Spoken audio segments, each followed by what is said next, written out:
Adele, thanks for coming in to talk about this.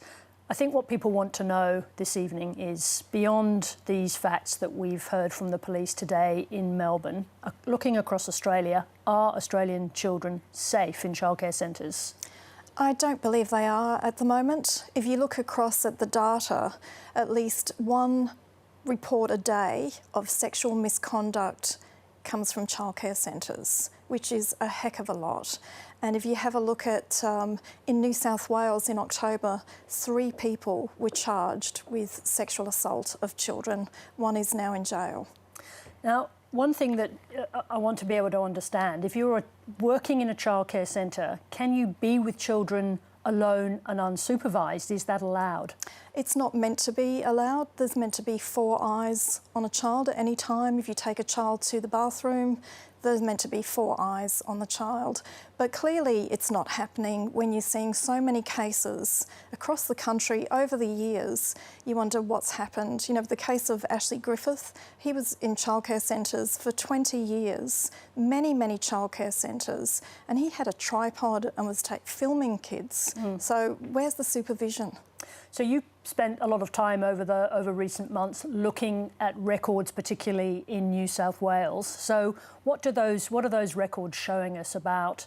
You've mentioned some of the cases, but how widespread a problem is this? Yeah, so I've had access to tens of thousands of regulatory documents, and it shows childcare centres over the last few years, and there are so many of them where there are expired working with children's checks, no working with children checks at all, or educators that have got no clue what a childcare protection policy is or who to report wrongdoing to, which is alarming. So tell me this, if you want to get a job in a childcare centre, actually how easy is it? How much scrutiny is there of both your background, your history and the rightness for you to have that position? It's very easy to get into childcare. There is a worker shortage of 20,000 educators, and so centres are just desperate to get people. And all you need to do is start a Certificate 3, and within weeks you can be placed in a childcare centre and have access to kids. But what about working with children checks? Are they not? Is that not sufficient scrutiny to check up on who's coming in to work in childcare centres? No, it's not, because there's a lot of slipping through the cracks. So in terms of working with children checks, everybody has to have one.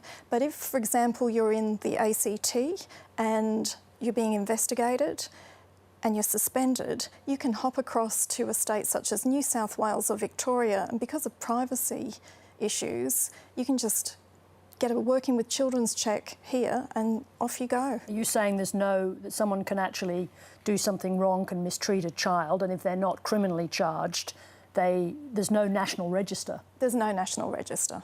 Is there a move to bring one in?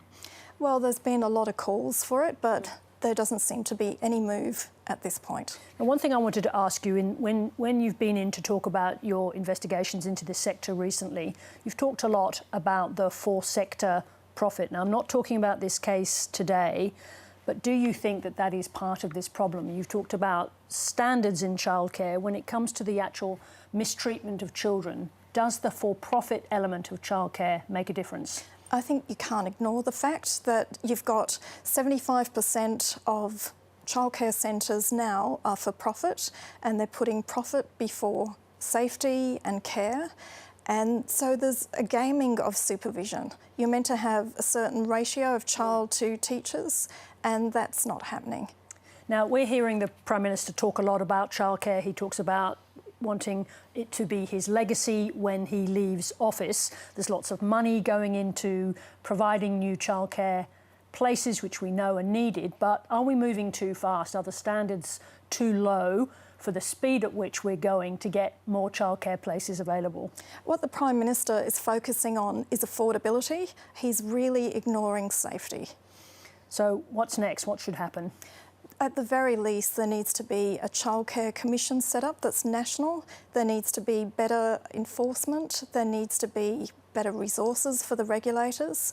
But I also think there needs to be a commission of inquiry or a royal commission, because the sector is in crisis and it needs to be fixed. All right. Adele Ferguson, thanks very much for joining us. Thank you.